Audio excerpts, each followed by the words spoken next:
Welcome to the Talent Show, people. How you living? Hope all is well. Hope everything is going well and you guys is in. Appreciate your support and love of the last couple of weeks. Everything has been absolutely phenomenal since I've been down here in Mississippi. The love and support has been nothing but joyful for me and my folks. So I appreciate you guys so much for everything you've been doing. Continue to support as I could hope to continue to give you great interviews and great content and love to show out for the show as well. Without further ado, let's introduce our guest for this week, Mr. Roman Harper. First of all, I want to say, Mr. Harper, thank you for reaching back out to me and just getting in contact with me. It's an honor to even speak with you, and I appreciate you for spending some time with me this morning. Oh man, no doubt. Anytime I can help a young brother that seems to got his head on straight and trying to do right, and you seem like you had an entrepreneurial spirit. So I was that age. I was always trying to look and search, and anytime I can kind of reach back and help, man, this is nothing. So and all I had to do was show up. So it's cool. I appreciate that. Roman, I always like my guests to introduce themselves to the people that may not know who you are, a lot about you. So could you give the viewers a little brief overview about where you're from, what you've done in your life to help you get where you are today? Well, my name's Roman Harper. I'm from a small town called Prattville, Alabama. It's not that small now; it's gotten bigger, but it's dead smack in the middle of the state. It's right north of Montgomery, about 2.5 hours to each end of Alabama, the state line. And born and raised there, went to University of Alabama, played football at Alabama, was drafted by the New Orleans Saints in 2006. Second round, 43rd overall. Played there for 8 years, went to a couple Pro Bowls, won a Super Bowl, then went to Carolina for 2 years, went to another Super Bowl. We lost. Then played one more year with New Orleans, went back, then retired after 11 years. Now I'm got a couple kids. I got a wife, Heather, 4 kids, 2 girls, London, Sydney, 2 boys, Roman the second and Soul.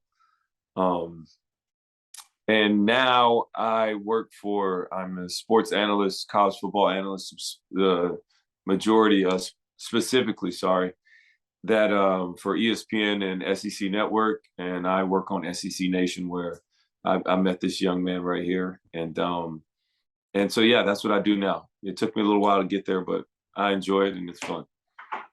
I want to ask you off the start because I see so many football players now transitioning into anchoring and journalism. How was that transition like for you? Was it something that you kind of just felt really comfortable in, or was it a time management thing for you? Well, it was something I said I'd never want to do. I never want to be in the media. The media was always the enemy, in my opinion, when you're playing football, because the media seems to twist or whatever your words are. So I want to stay clear of that.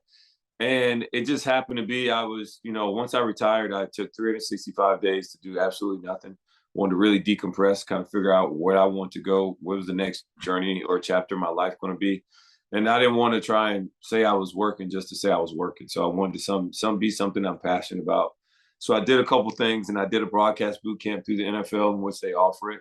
And so I got to see different avenues or things that were involved in the media side of it.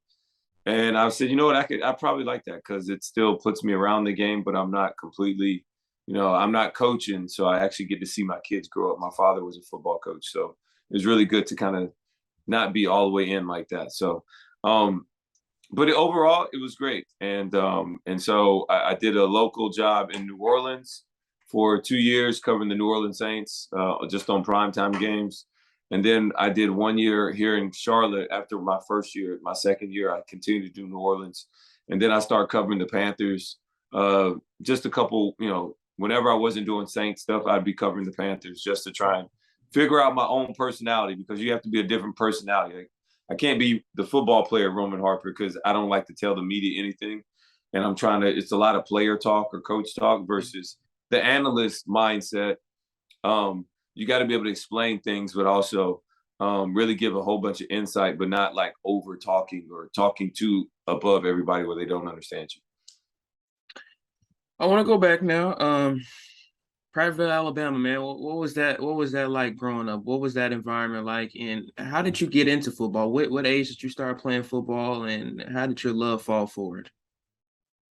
So, I'll answer the second part. So how did I get into football? Football's always been my first love, like literally as far back as I was at the time in the house. So I was just always around them, and we were always playing football in the backyard. So I just grew up playing it. I didn't officially start playing until I was in fourth or fifth grade. My mom wouldn't let me. And as my brother and my dad snuck me out there the first time. So like my mom didn't even know until it was like the first game. And then but it was great because my first year I won a championship. I scored like 30 touchdowns. It was like, I don't know. But I've been playing against my older brothers like forever. So when I actually played against somebody my own size and my own age, it was like easy. And then I didn't play a lot after that for the next few years because I was a smaller kid. Got a growth spurt. Um, but that is how I initially got into football. I would say my oldest brother, Brian, was always playing with us in the backyard, always, we had football pads from my dad's high school, Prattville at the time, just like we use them in the backyard, just to, like get used to putting pads on. It was funny, but that's what you did back then. And, we'd be outside all day long, me and my brothers playing ball in the backyard. So football is my first love. And Prattville, to try and describe it, I mean, it's 65-35, white to black, really cool community, really, really great people. But it's still Alabama, though. It's kind of country. It's kind of like slow. They're kind of like in their ways. And but it's slower living. I would not want to. I think I've been too many places now to actually go back and just stay there and live now. But it's always good to go back and visit. And it's real funny because, I guess I'm kind of a deal there now, and it's weird, but it's good because when you grow up in a small town, everybody appreciates you and everybody's rooting for you, and my successes are their successes. And so when I was playing football on a Monday night, I don't just represent myself on the field. I don't just represent my family, immediate family, because we share the last name Harper, but everybody in my hometown is rooting for me, and I represent them as well anytime because, I just know it because anytime I go back, that's how they express their feelings. You speak heavily on family, and family is something that I advocate a lot. And because they are my best friends, they helped me get where I am today. Talk about the relationship that you had with your brothers and your parents growing up and how they helped prepare you for the real world and how to help prepare you for once you got out of their household. Well, I think when you're in the zone, when you're in that moment, I don't think you appreciate it. I think you just think your parents are being rough, they're too tough, they're this, that, and other. But you're really learning discipline and things that will help guide you and help you when you have to make those tough decisions of right or wrong, yes or no. You're gonna make it because it's been instilled in you to like just do the right thing. Like you don't have to do this and that. You don't have to do that. Timing is everything. And so my parents are always right there looking out for me, always very influential on who I am as a person, as a man. And them being together through the thick and the thin of it, it really kind of set me on a pathway to where I am now, where, I'm a faithful husband, loving dad, all those other things. So it should be it should be in a good place right now. And so growing up in the environment that I grew up with my family, it just, now that I'm older, I want the same thing for my family. I want like a tight knit group. I want us all to, I get on to my kids all the time about, hey, if one messes up, who messes up? And they're all like, all of us do. I'm like, exactly. So you're only as strong as like everybody else. And with my girls, I'm always on them about, you got to have each other's back. Like, who else is going to look after you? Like, you guys have to look after each other. And I don't care about the fighting, the bickering. You got to have each other's back anytime we leave outside this house. And so it is something to be said about when you implement or always talk about, and make sure you just talk to them about those things, because they got to understand that the world is not a nice place. Yeah. The world is not a nice place, especially as you get older, especially as you leave this household. Most people are not looking out for your better half. So Yeah. you got to continue to share that knowledge with them the same way my parents did. They always were very upfront and honest with me about growing up, being a young Black man in America, in the South, in Alabama. Yes, sir, no, sir. When you get pulled over by the police, you're never going to win an argument on the side of a road. Just get back home. Like, it doesn't matter. We'll pay the fine. Don't worry about any of those things. So understanding the situation and how to be in every situation it's not only a gift and a blessing that my parents gave me, but it's a skill set too. And so those things are skills that can transition into other walks of life for you.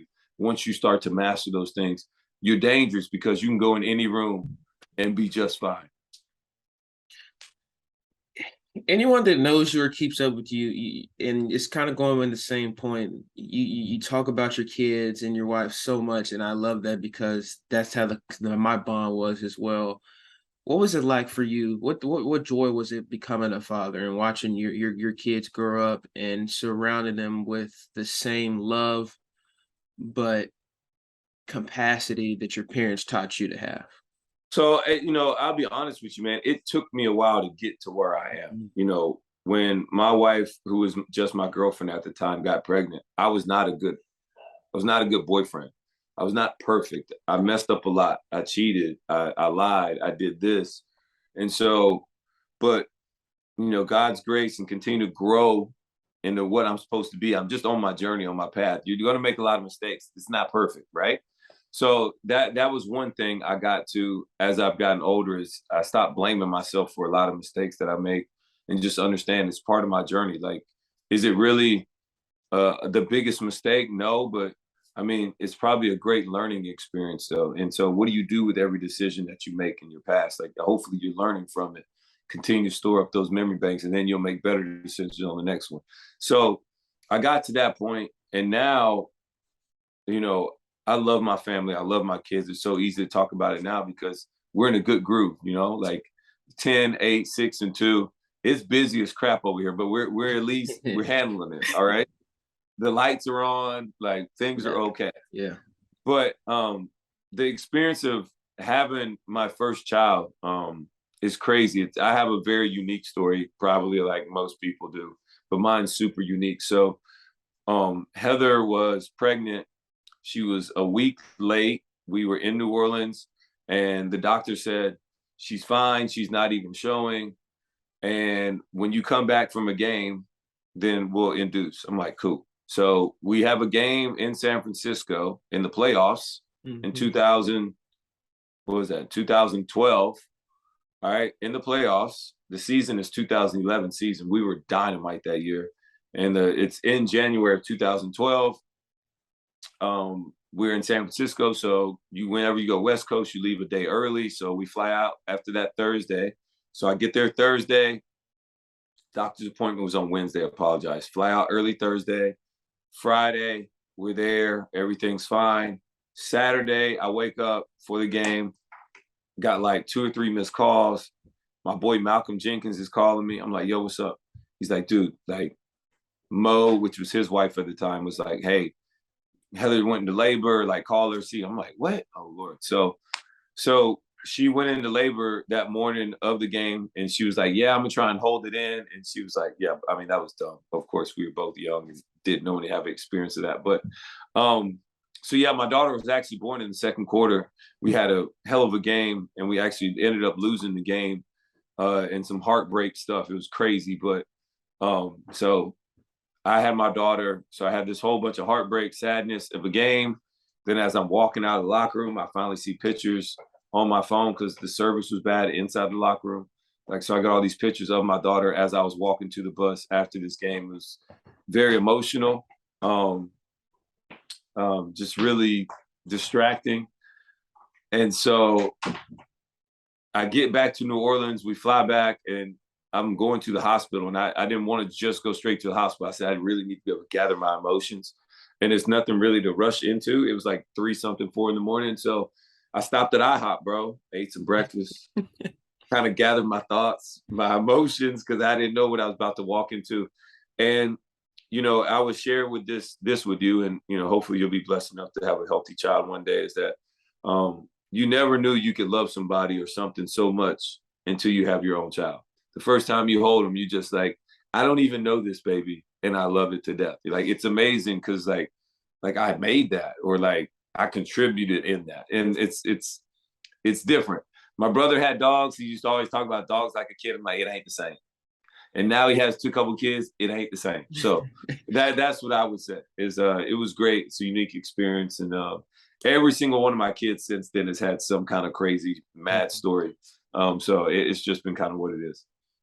I appreciate that. I appreciate you sharing that with me. And I say that for multiple reasons, but you talked about earlier, you growing up in Alabama and your parents giving you these conversations about being a black male. I didn't grow up with my fathers. And so to see, and I had a speaker, someone I spoke a couple weeks ago, and I just love hearing you guys talk about being fathers and, sharing that relationship with your kids. So it's very grateful for me to see that people like you and others are filling that role and doing what you're supposed to do. So Hey I say man, continue that. dude, look, man, I saw that. I saw something special in you the very first time you came up and met me. Look, for a young black man to be confident enough to come up, walk up in that situation, that area, and you were just like, dude, I just want to like, hey, I just want to shake your hand, tell you like I'm doing this, this, this. I was like, hey, anything you can do, anything I can do to help, because look, you never know who you can influence Yeah. or help out. When you go speak and I go to a junior high or I go somewhere and speak, and because I was that same kid, I was in the auditorium listening. We had speakers come in, and man, when you speak to those 200 to 300, you're only looking to change one or two, Yeah. you know. But if you can impact that one or two person's life, that goes so much further, and like that's the impact that you want to try and cause. That is what you want to try and do. It's not, you can't affect the masses like that. You got to that's up to God and Jesus, bro. You can't worry about that. But the little bit of part that you can do is just yours, man. Shoot, that makes it all worth it right there. For you to say what you just said to me makes this whole thing worth it for me when I shook your hand 3 or 4 weeks ago. So that's really cool, and I really appreciate that. And look, man, and I think fatherhood is a special thing. I think it's something that shouldn't be pissed away. And you don't even know sometimes. It doesn't matter how great your mother is. Your mother could be awesome, but it's still something to the effect of just having that male father figure in your life. And you don't even know or realize that how much you may need it or may miss it until you get older and you'll be able to look back on it. But the biggest thing is, man, let go, learn to forgive, and also, because I had this happen to my older brother and he passed away now, but he was so mad at my father and didn't want to be my father so much that he became exactly who he thought didn't want to be. Yeah. You know what I'm saying? So you have to learn how to let that go because you can't control it anyways. And so as I've gotten older, I've learned to let go of a lot of the anger, the emotions, the things that I can't control, and just really and just really have faith in like where my path and journey has led me. That, I mean, God's put me on this journey for a reason. Like all of a sudden, why would he just turn his back on me if I just keep making right decisions, which is not right decisions, it's just not the wrong decision. You know what I mean? Like, right from wrong. Right may still stink, but it ain't wrong. And just keep going. And everything's gonna happen for a reason. And you can't control everything, but just understand that and be willing to forgive, like really just be willing to forgive and let go. And I think everything kind of works out for a reason. I appreciate that. I really do because, and I'm going again nostalgically, but I tell people that I started this show for stuff like that, so people can share their story, share their wisdom and advice. So you telling me that and sharing that, it means a lot. So I appreciate that so much. No doubt. I want to go back. You talked about earlier. You started playing football, weren't up to size, had a growth spurt, and you came back. When did that growth spurt happen? And why? What was it about the growth spurt that made you feel like, okay, now it's go time for this? So it's funny, man, because I always loved football and I was fast, but like I was just little. I was really little. So Dude, I didn't weigh 100 pounds till I got to ninth grade. Wow. Right. Wow. Yeah. So I didn't even weigh 100 pounds until I got to ninth grade. So like seventh, eighth grade, I was like little. I played on the junior high team because I wanted to play against other like junior high kids. I was like done with little league. I'm like, bro, I'm in junior high. Like, I'm trying to play on the team. And so I was on the team, but I wasn't playing. It was just like kids are bigger and better than me, I guess. So it was what it was, you know. So then going to ninth grade, I got a little bit taller, but I played on the JV.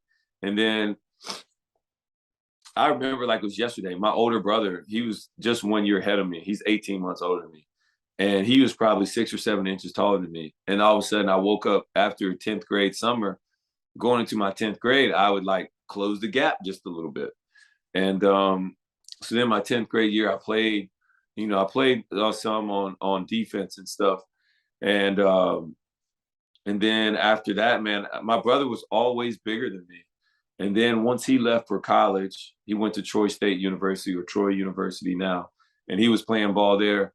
And then I went off to college the following year, and he was always taller than me my whole life. And then I went off to school after my first semester at Alabama. I came home, and I was taller than my brother. I don't know what happened. Just next, I was taller than him for the first time my whole life. And I was 18, almost 19 years old at the time. I just turned 19, I believe. So I don't know, man.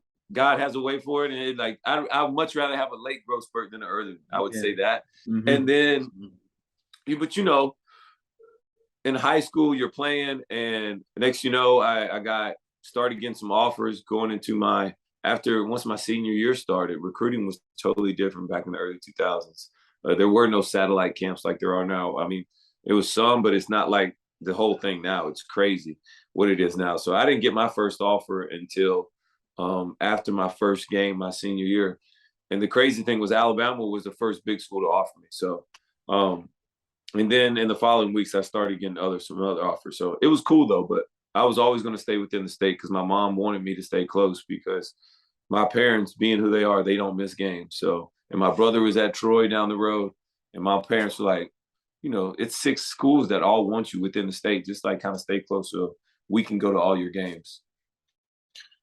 I've always advocated that a lot of. And I say that, David, because at the time, nobody was thinking about the league, bro. We were just, a college education was good enough.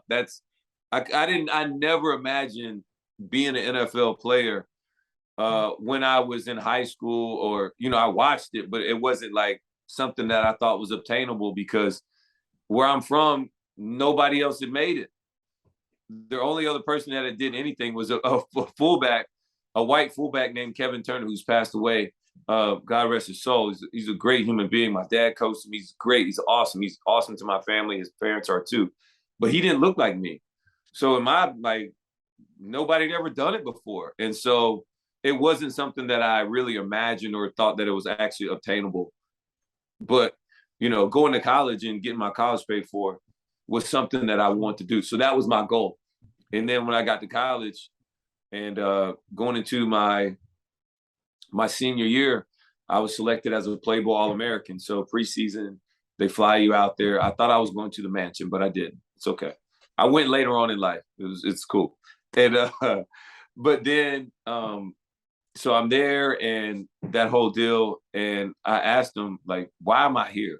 Reggie Bush, Ted Ginn Jr., Antonio Camarda, all these Matt Leinart, like all these huge name guys were there. And I was like, I wasn't all SEC. I wasn't like, my team wasn't that good at Alabama. Like, why am I here? They said, well, we select guys that are most NFL ready going into the season.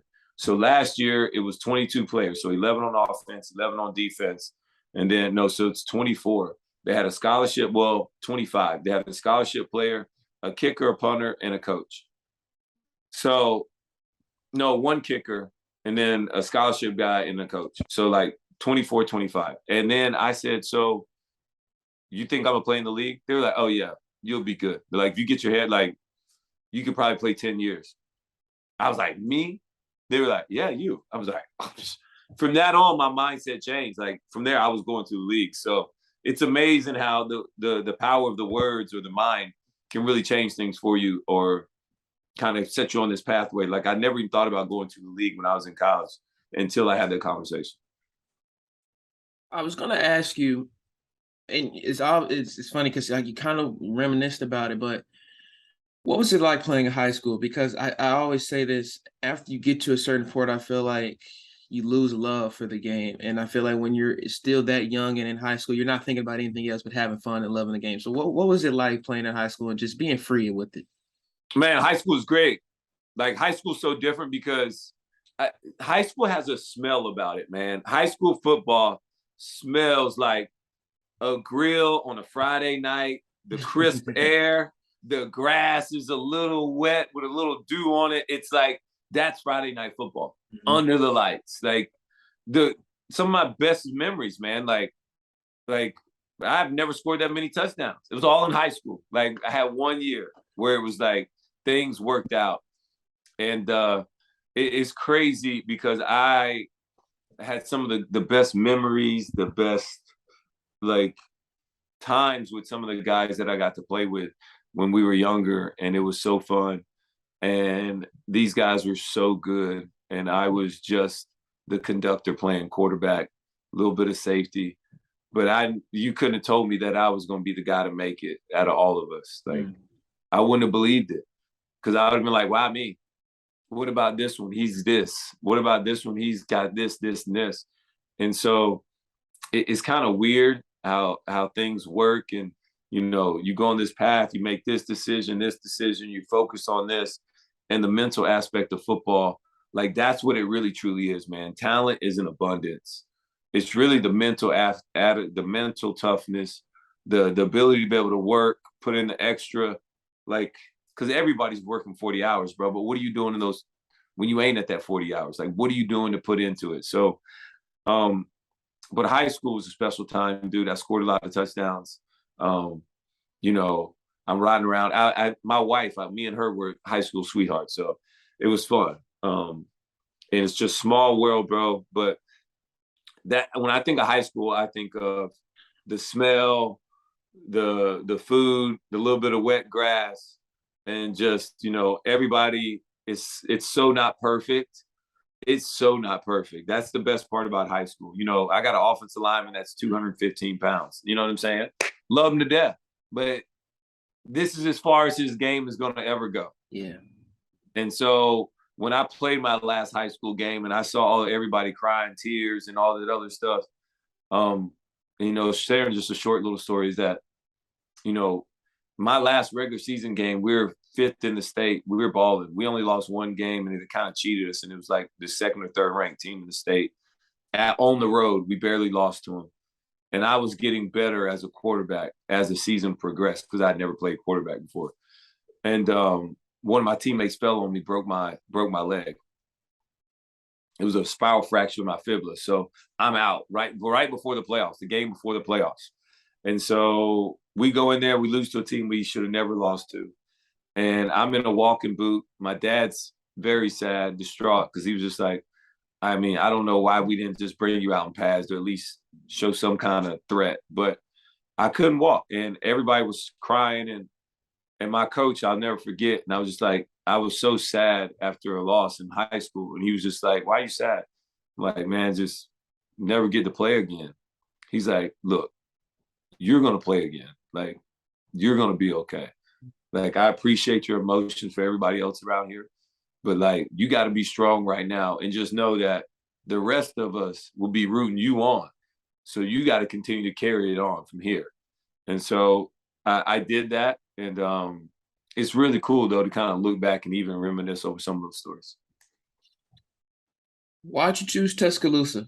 I know you had more offers in state, and at that time, the you just talked about the football culture and the recruiting culture was completely different than it is now. What stood out about Tuscaloosa that made it felt at home for you?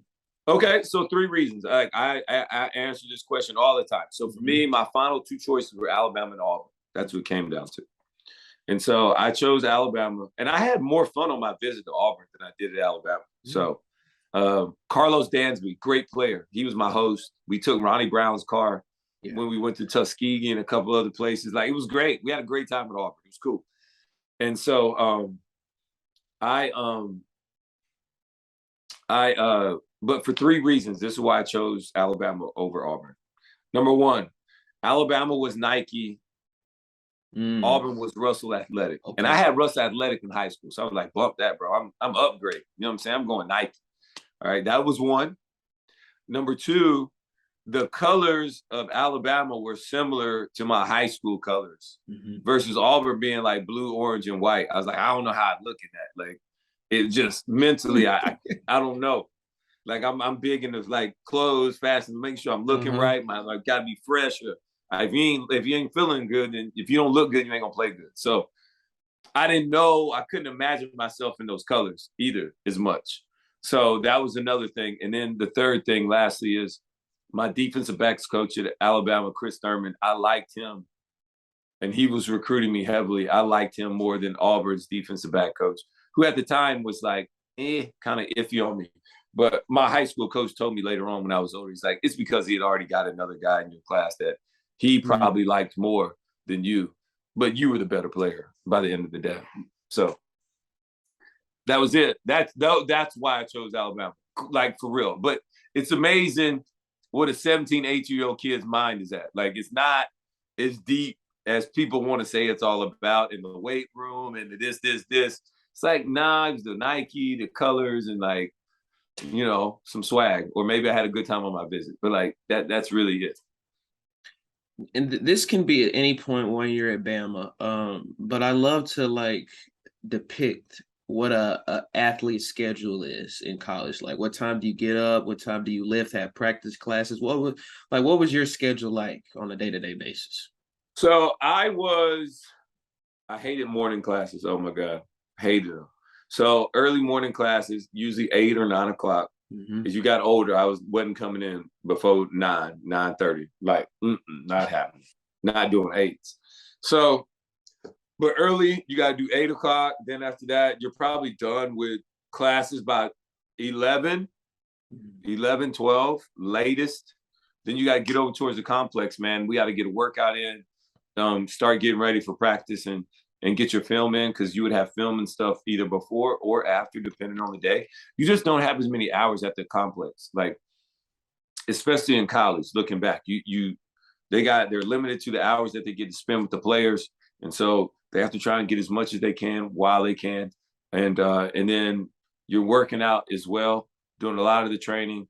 Now I see so many kids in schools like practice in the morning, which would have been terrible for me because I'm kind of a night owl. I like to hang out at night. I was one of those kids that like to go out on college campuses and be a normal student and not just a student and not just an athlete. So having to find that balance, it took me a couple years, and maybe my grades weren't as great as they could have been in college. But in my opinion, though, I was there to play football. Like getting an education was great. That was like, my mom was really always on me about, you know, making sure if they gonna get something out of you, make sure you get something out of them in return. And that what you get out of them is an education, like a piece of paper. Like, it's just getting the paper roaming. Like, you'll have all the accolades, you'll be able to do whatever you want, but the paper though. And so I didn't actually graduate by the time I got drafted. I had to go back. So I went back after my second year in the league because I always promised my mom I would get my degree. Not only that, doing it for her, but then one day if I have kids, I'm gonna be able to tell them like, hey, look, dude or woman, you can do, like, I got it, and I wasn't even trying that hard. So I know you can do it. So it's just something to be said about that. And also, both my parents got a degree. My brothers all have degrees. So yeah. I would definitely, I'd be the only one actually looking back on it. So I'm actually glad I did get that done.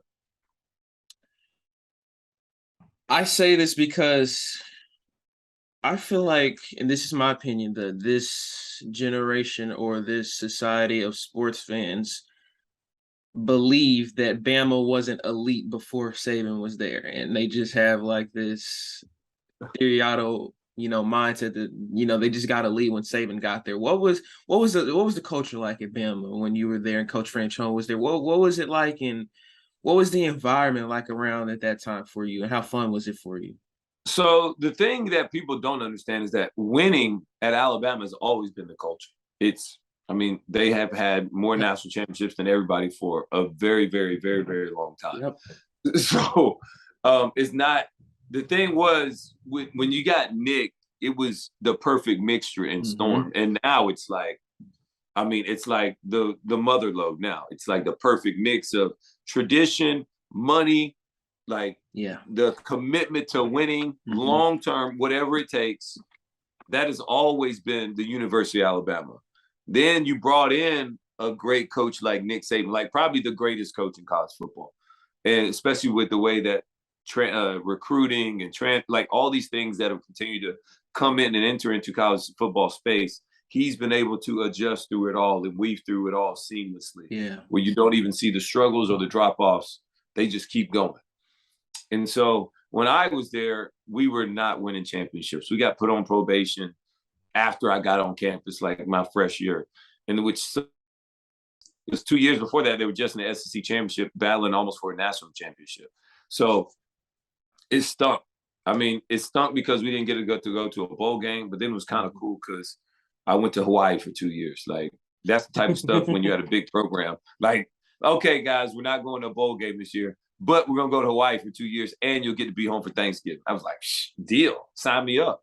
So it was really cool to kind of deal with all those things, but the lack of scholarships and then, the transition from Dennis Franchione to Mike Price to all of a sudden Mike Price being there for 3 months and then Mike Shula. Like, when I was there, we had no chance to be good because you had three coaches in like 2 years. Like nobody's going to be good in those situations. So I look back on it, I'm like, dude, we stunk, but we didn't have a chance to be good. And it's crazy to think that it took all of those things, all those bads, to actually get to where they're at now, to get Nick Saban. And people too early to forget that Nick Saban was not Alabama's first choice. They wanted one or two other guys. And so it kind of just happened. Like, that's fate, right? Like, fate just kind of happens sometimes. And now Alabama acts like they're the greatest thing since sliced bread. And look, we're really damn good. But you were still that close away from like maybe not being where you are today. So you got to be thankful. And that's why I'm always so thankful and appreciate Alabama football for who they are, because even when they play the worst game I've probably ever seen them play, like this past week versus Tennessee, they still only lost by 3 points. Yeah. Which is crazy. It's like, you had 18 penalties, most ever. You gave up a ton of points. I mean, they gave up 52 points, dude. 5 touchdowns to one guy. I mean, and look, Alabama haven't given up that many points since my team played Tennessee in like 2003. But we went to 7 overtimes, okay? We went through 7 overtimes. They scored 31 of those in overtime. So yeah, it was a total different feel, It's like we gave up 51. It was 51 to 48, 51 to 40 something, but we went to 7 overtimes. This was in regulation. So in all of those things, but I'm still just a big fan. I love my university. I love my school. I don't have to hide. And it's been great to actually see like Alabama become what they are, because now I see young people, like, they don't even know that Alabama was ever bad or average. Like, they don't even know. All they know is 10 wins, 11 wins. Like, what do you mean? That's Alabama. Like, it wasn't always that way. And, between 1992 and when Nick won his first one in 2009 or 10, it's just crazy. So, but ever since then, he just continued to just stack them up and blow them away. I want to ask you, can you give a piece of advice to athletes, whether they're in high school, any collegiate level, or and then trying to make to the professional leagues? Could you give them a piece of advice about, anything that you may feel that may help them succeed into the next step of their game? I would say control the controllable. I would always say, man, be passionate about what you love. Be passionate about it. Man, as far as I can think back, man, I've loved football my whole life, and I'm passionate about it. Like, I probably wasn't the greatest. I probably wasn't the best student. I probably wasn't the best boyfriend or best friend. But, dude, I was passionate about whatever it is that I love. Like, if I got a great relationship, I'm passionate about it. And you know, football's always treated me great, and so I respect it. I love it to death, and it's a beautiful thing. It's a beautiful thing. I wouldn't change one word, 1 second about my journey or my path, just because it's given me everything. It's opened up every door of my life. Like it's been great. But the advice I would give is be passionate about what you love, and man, um, really have no regrets. Like you got to be able to cut it loose and just understand, like, get everything out of this game while you can, and you know, don't just let it take from you. Like you need to get something from this game. Like every time you go on the grass, you got to get something from it. Like, because it's lessons learned out there every single day, just about every single play. It's a lesson learned, right? So you need to get something from this thing. Every time you walk in between those white lines, you need to learn something. You need to get something from this game every single day, because it's not everybody's gonna make it to the league. But man, the lessons that are learned from football, being on a team, like all those things are going to help you so much in life. To like, it just sets you up in life. Like it's everything. Me and my boy talk about it all the time. My boy Stefan was like, ball is life, dog. Like every day, ball, just like ball is life, because you can relate it to everything. And what you don't know, and what most people don't really understand unless you've been in the game for a long time, like my coach Joe Vitt, you know, he coached. That's the only job he ever had. He got out of college and went straight into coaching. Went over there, asked for a job. They said, "Here, start picking up this stuff," and he just never left the building. You know, became a lineman. Like been the coach in the NFL for like 40-some years. That's all he's ever done. And you know, the thing is like 85% of football, man, is all negative. You lose like 85% of the time. It stinks. Practice, getting beat up, lifting weights, training. Like that's all of that's bad. It's like not fun. It's not glorified at all. And you do all of that all the time for the 15 or 5% of the glory. Like that's what it's all about. Because you can't winning. There's no better feeling than winning. That's so you put in all this other effort and you don't even win all the time.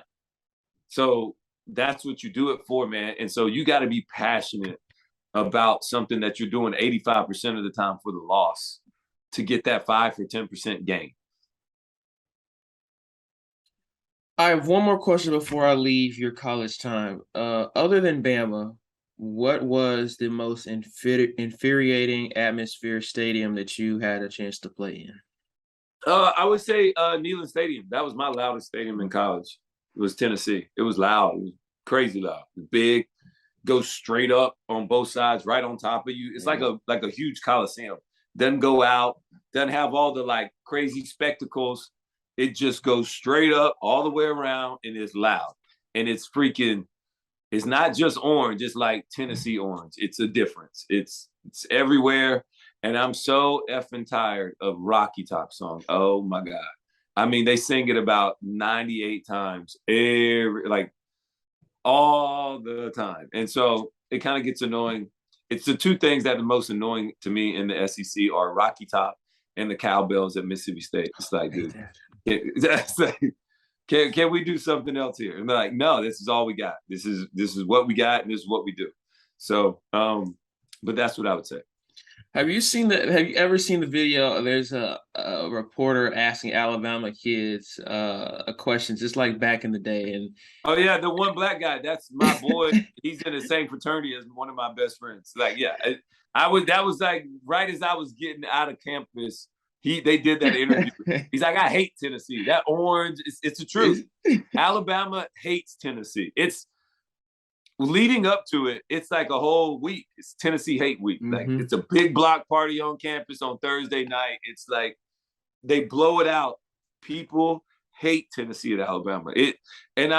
I'm glad that it'll kind of reinvigorate this rivalry that was once and used to be in a big streak. So streaks happen in this rivalry.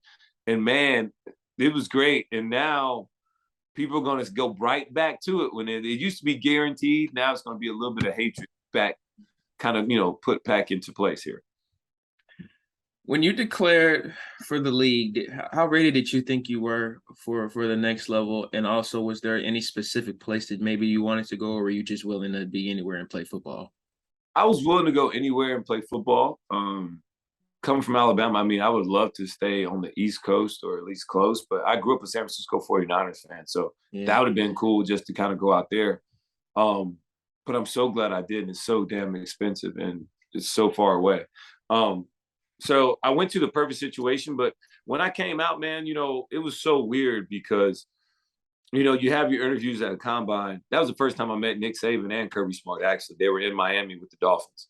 And so they drafted a guy in the first round, who's a good player too, out of Tennessee. So it's crazy. And Nick always still likes to mess with me because every time we talk or something, he's always like, well, if you'd have played for me, you went first round. I'm like, I got it, bro. I got it. I understand. All right, you got it. And so he loves to tell me that all the time. So, but as they continue to so as I going through the interview process, you're at the combine and you go through and you interview with all these teams and this, that, and the other. And then after that, you have like personal workouts. And I had no idea where I was going to fall or what I was going to do. Some people had me ranked higher, some people had me ranked lower. And my agent told me, he's like, dude, you can go anywhere from the second to fifth round because and I didn't know how teams felt about me. I didn't have any yeah, personal workouts. The only team that came and worked me out, one coach was in Carolina, Gil Hammer. He was the only guy that came and worked me out. I had no workouts. It was so weird. I'm like, so I don't even know if they like me or they don't. hmm And I didn't even remember talking to the Saints at the combine, and they drafted me. So um, it's just weird. It's a process. The only thing you can guarantee uh, on the draft day is unexpected. Like that's the only thing you can't expect is the unexpected. Like nobody knows, and you only got to have one team like you. For me, I love New Orleans. I've only been it once, but I absolutely fell in love with the city and the environment. It was just perfect for me. What was it? Was it a harsh transition for you from being in Alabama for literally your entire life and then going somewhere completely new people, new format? What was it? What was the transition like? Well, it was a little different because I got there right after Hurricane Katrina too. So it's Wow. like it was a Yeah. little different times. Like Yeah. signs were down. You could still see the water line. It was still writings and stuff on all the buildings, whatever they found, bodies, cats, dogs, whatever Yeah. in the houses. So I was there like a different time when I first rolled into town. But I love the city and the culture in which you talk about are the people. hmm The people are the culture in New Orleans. Like it's just what it is, man. It's such a vibe and it just sucks you in and just it keeps you there, man. And that's why me and my wife will always keep a place there. And it's a vibe, man, like no other. The food, the people, the spirit, the ability to be able to drink and have fun. Like they encourage you to just like, I mean, laissez-faire, you know what I mean? And so, which is, it's just a good time. So, and it's Le Bon Temps Roulette. Oh my gosh, what is it called?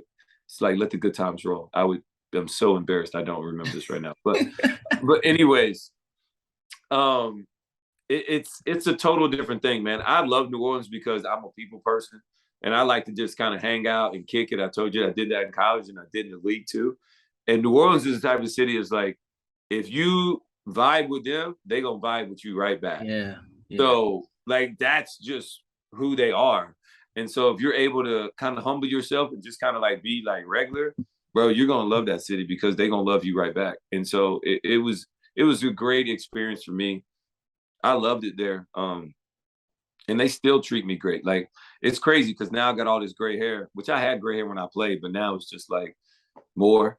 I get recognized more now than even when I was playing there. So it's just kind of cool. It's kind of different, but it's like I'm like their son forever. So it's great. And I love New Orleans and I couldn't have picked a better place to go to.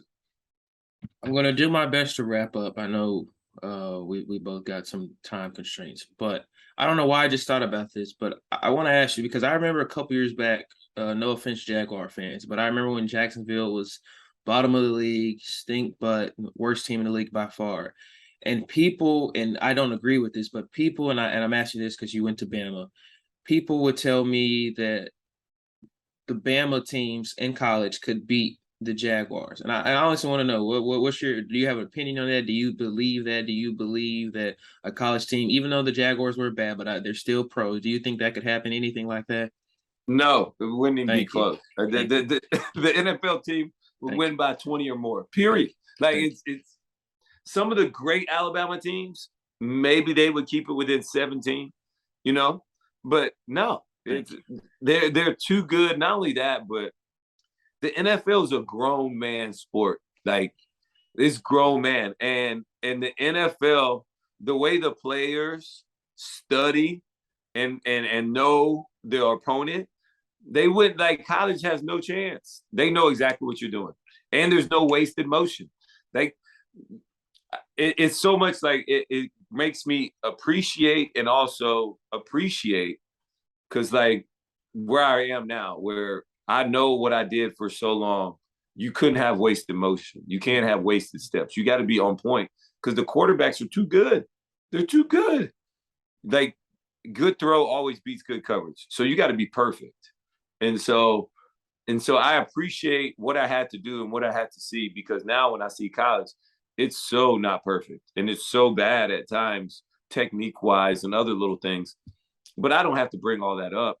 But it's also like I appreciate the amateurism in it too.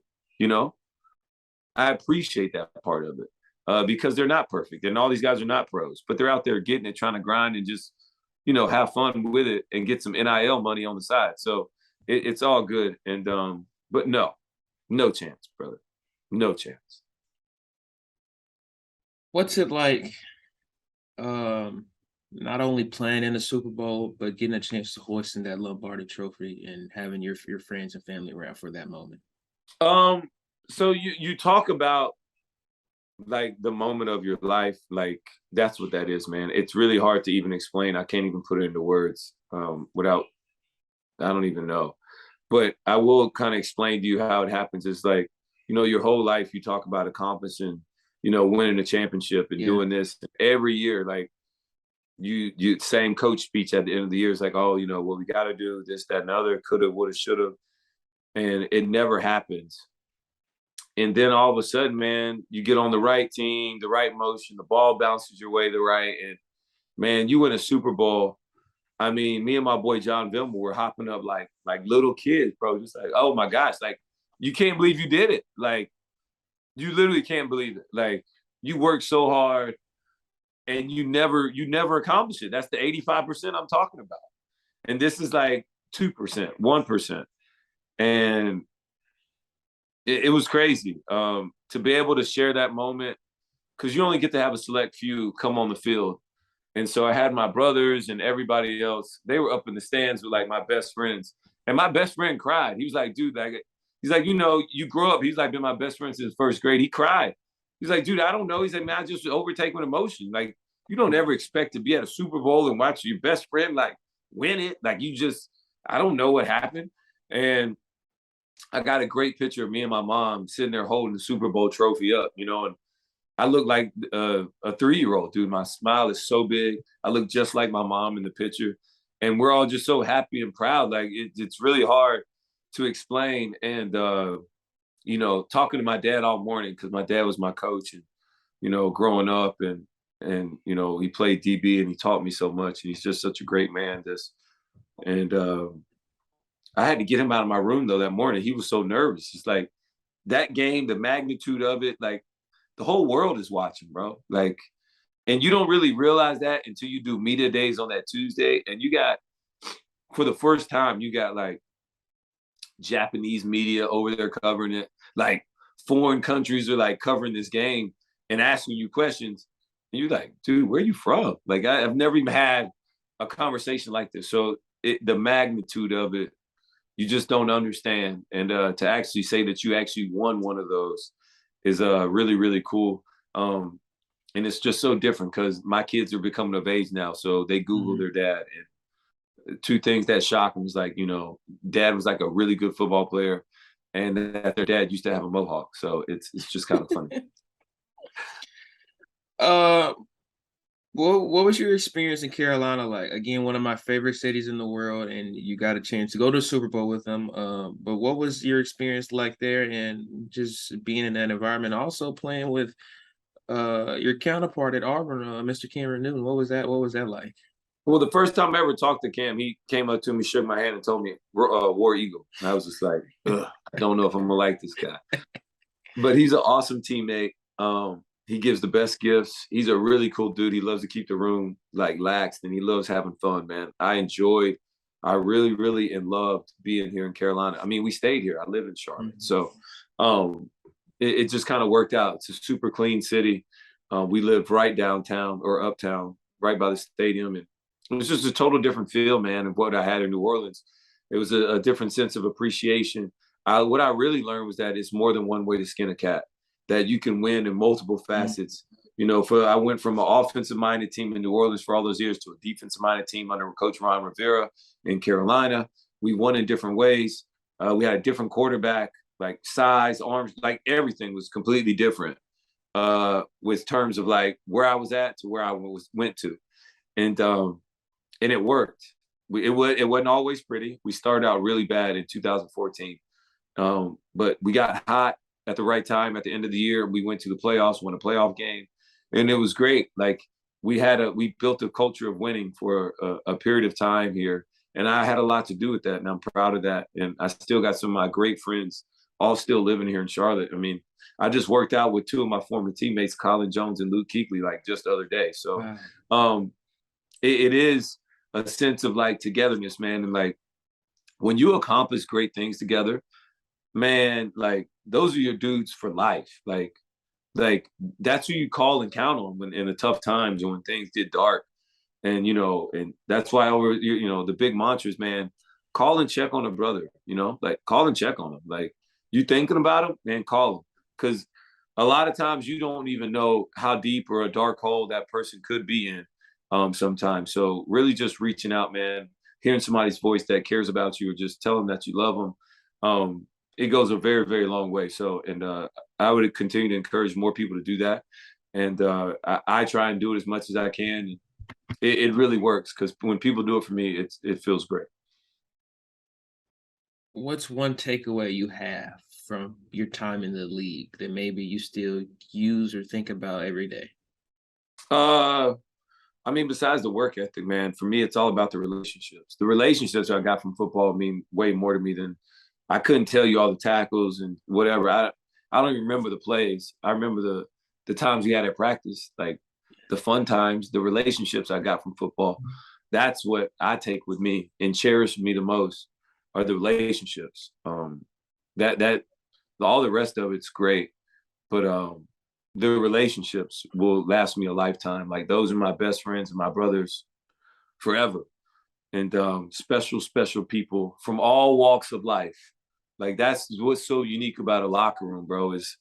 It's white, black, it's Asian, it's all over. It's big, small, skinny.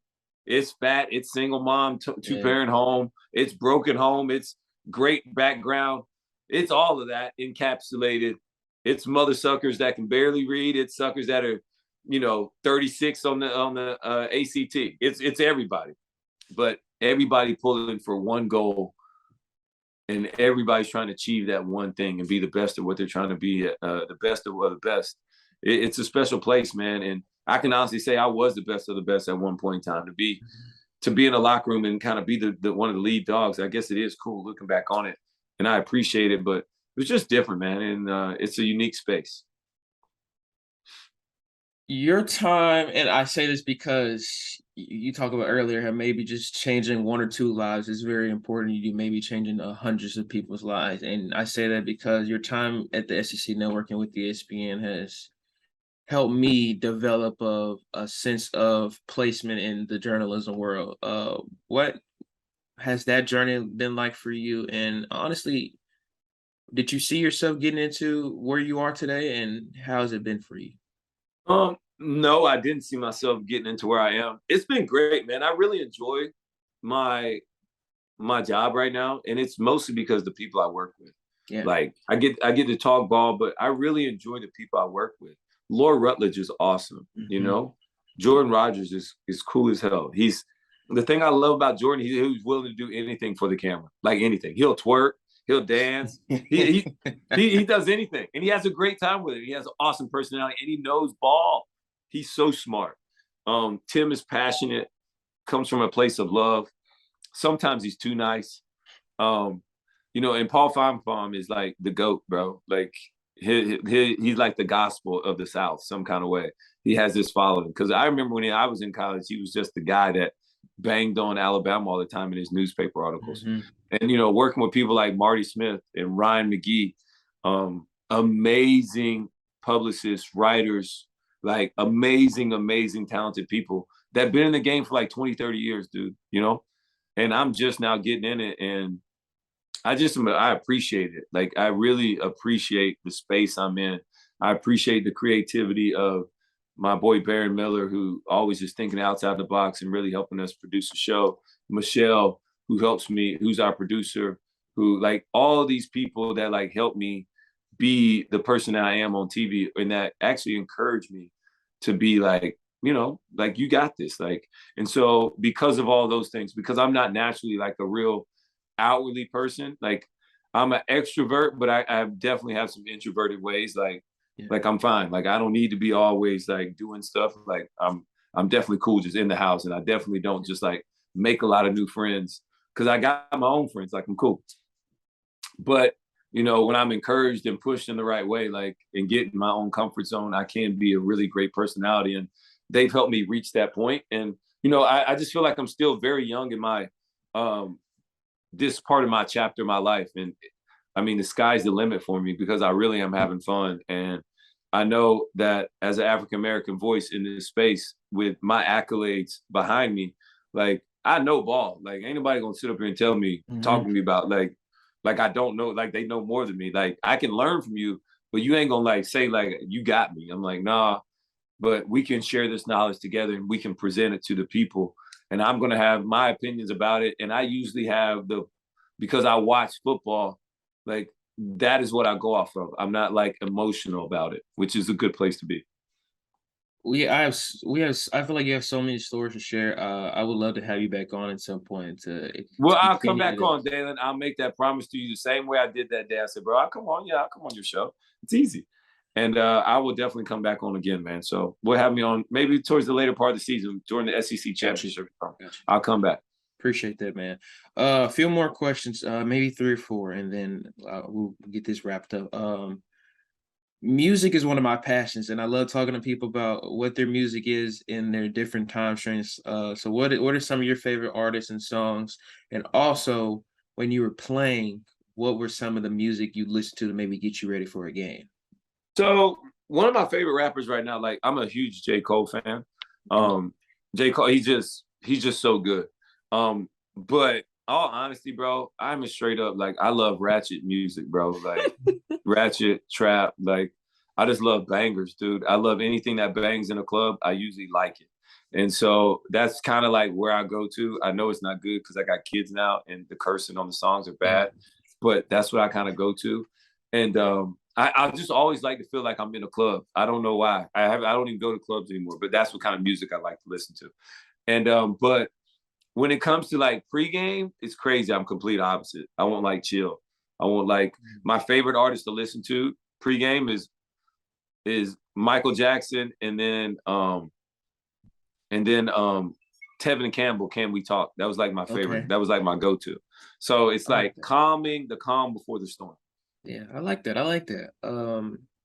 Okay, also another one of my favorite questions that I love to ask. If you could have dinner with 3 people, dead or alive, who would they be and why? It'd be Kobe Bryant, Michael Jackson, and probably Barack Obama. I like that. What makes those 3 stand out than other people for you? Well, Michael Jackson, man, I mean, this dude's seen the world. I mean, people think he's weird or whatever. I'm like, dude, the dude is a genius. Mm-hmm. He's one of the best entertainers of all time. He's greatness. He's a living legend walking. Why would I not want to be around a living legend? And who would grow up? He didn't grow up normal. I mean, He's been having people fondling after him and going crazy over him since he was like 4 or 5 years old. I couldn't imagine being younger than my son right now and not being able to go anywhere in the world without somebody yelling or screaming at you. And that's like that for the rest of your life. So that's got to be a little weird. And that be able to have the ability and the money to be able to buy whatever you want. And so and still be able to chase your passion. So that's what I love. I love Michael Jackson for that. Kobe Bryant, I mean, he's the Black Mamba, dude. I met him before, and I'm already a diehard Lakers fan. Mm-hmm. And so, number one, I would apologize for being so starstruck the first time. Like, dude, I could barely talk. I apologize. Like, I'm cooler than that. Like, that was my chance to be friends, and I totally dropped the ball because I was like, I don't know. I lost it. And so let you know that can happen to anybody. You can lose it. Everybody can be starstruck. And then Barack Obama, because when I won a Super Bowl, he was the president, man. It was the funniest thing ever. And so I'll tell you a quick story. And so I would love to just be around him because he's greatness walking too. And he's just got it figured out, man. Smooth brother. I don't know. I would love to meet him in like personal one-on-one. And he may not remember this story, but I'd be like, dude, we won a Super Bowl. Saints were there. I was there. I was on the team. You came up and talked to me. You shook my hand. And you're like, oh, you must be one of the old guys on the team. And everybody busted out laughing in the whole room. And I was like, actually, no, dude, I was like 25, like 24. I'm like, nah, not that old at all. But he busted on me. And then he went and shook one of my other teammates' hand, Remy. And Remy had like this crazy spiked mohawk at the time. He looked, and then he shook Remy's hand. He's like, then he turned back to me and said, hey, at least you don't have this guy's haircut. And so he was like, dude, he talked to me twice. He only talked to everybody else like once. So, yeah, those are my three. I like that. I like that a lot because Kobe and Barack are two are my three as well. So that's who would be like your that. third? Probably Stuart Scott. He was the reason that I wanted to become a sports journalist. So probably Stu. I never got a chance to meet him, unfortunately, but it would be Stuart Scott. Me neither, but that's a great call. Roman, one of my things to do before I leave off is like giving a piece of wisdom. And I say that because it's always important for me. This is always like the most important part for me, so people can remember something before they click off. If you could give one piece of advice about anything at all, life, football, family, what advice would you give to people listening? And also, it's 2-in-1. I talk about legacy as well a lot. What is? Sorry, You're good, man. What is the legacy? What do you want people to remember about Roman Harper many years from now? All right, so the piece of advice I give you is three. This is three that I really try and live by now. And I'll tell you who taught them to me. So number one is be where your feet are. Like, just be where your feet are. Like, be involved. Like, when you're with your kids, be with your kids. When you're partying with your friends, be with your friends. Like, be in your own space. Like, be present. And that was through Coach Ron Rivera. He used to talk to us about that all the time, about being present. Like, be where your feet are at. And the second one is with my coach, Steve Wilkes, who's now the head coach at Carolina because Matt Rule got fired. He was my DB coach there. Great man. He would always say, stay green. Like that unripe tomato, like it's just green, like still young, ready to grow, learn, like stay green, like be willing to learn, like be willing to accept and want to do more. And like, just like that type of avid, contagious learning acceptance is what you need in life. Like, you'll never fail with that type of attitude. It's like, man, shoot, because somebody's going to be willing to work with you. So stay in green. That's Steve Wilkes. And then my dad would always tell me stuff like, he would always say, look, Roman, you only get to run this rat race called life one time. So you better have some choices and make some choices in it on how you're going to determine how you're going to run it. So understanding that part of it too, is that you get to run this once. So you better try and run it your way and have some understanding about the decisions in which you're making to run it. Those would be my advices. And then the last part of it was the last thing of it? Your legacy. What do you want to be remembered for? Man, just overall, man, I was a good dude, man. Like, I was hip, I was cool, it was a great time. I was a loving man, a great friend, and hopefully an even better father and a husband at the end of the day. So, and that God's blessed me with everything. And I was hopefully I was a blessing to others. Like, that's all. Like, if I do that, if I get that, I'm good. I appreciate that. Because those are three pieces of advice that I've never been told before, never heard before, and they're authentic. And I love that you gave me that and gave that words to share. I appreciate that so much. And I say that because I don't know, like I love what I do, but my goal has always been to help other people, and I feel like this is giving me a platform to help other people share their stories, and that's something that I love to do. And so I appreciate you, Roman. I really do. It means a lot to me, for you coming on and speaking with me this morning. It really does. Oh man, well thanks, man. Thanks for having me. Like I said, I'm gonna come back on, and just know, man, if that's your passion is helping people, continue to grow this, and eventually you're going to be able to help and give back anyways. Like, most people, they don't actually work at their passion, bro. Like, passion is the side hustle. They got to work to pay bills or do that. Like, passion doesn't always pay. But if you're smart about it, you understand how to monetize your time. And then all of a sudden you build your platform like you're doing. And then you'll be able to give back and help in the ways that, and really affect the communities and the people that you want to with what you're doing, which I think you're a great man. You got a great head on your shoulders, bro. The sky's going to be the limit for you. Keep having these goals, man. Continue to be goal oriented and continue to just keep knocking them off the run, bro. You got this. I appreciate that. Thank you so much. One more thing. Could you, if you're willing to share your social media handles with everyone so they can follow you, reach out to you if they have anything they want to say or talk about with you? Yeah, man. Tell them all to reach out, man. I'm on Twitter at Harp41. And then on Instagram at Harp_41. I mean, just type in Roman Harper, bro. I'm like the only blue check out there. It ain't many of us out there, and I'm the only Roman Harper. So, well, my son, but he's coming up next behind me, so it'll be good. Thank you. Absolutely, man. Thank you again. I can't say that enough for coming and spending and taking some time out your schedule real quick to speak with me. It really does mean a lot. I wish you the best and nothing but love and blessings for you as well, man. Thanks, Dan. Appreciate it, bro. You be good, man. We'll talk later. Thank you all time. And we'll see each other soon. Yes. All right. Thank you guys. Thank you guys for listening. Take care, everyone.